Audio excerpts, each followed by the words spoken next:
Ön alın yetkili tamam kasaplar bizden cira elir. Ağır söyle esas abimiz. Efendim biz hut muhtarı. Ne bir adamdan vam almışız, ne bir İran, ne bir adama borcumuz var. İhtiyar özümüzde yakçı elim. Maratı, zinde, kuşları Rus, 600 tümen sümüylüsü, 750 tümenle gelesi. Simindar her günde dahildir.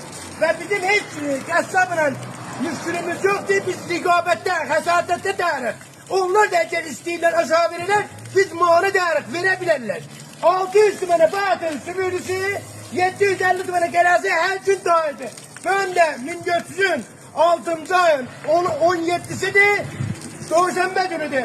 Buna katilde layıfı koymudum ki çünkü hey bizim sermeriyle bir katil için ucuz verin ona katil layıfı koymuram ve zinde demirem. Hiçbir doğrusunda tatilimiz yok değil cüme, perşembe, şehadet, viladet, ruzuzen, ruzumet her gün hizmet eder. Eycey kuzi, eycey dene. Mekke'de de müşteriler alabilsiniz müşteriler hizmetinde.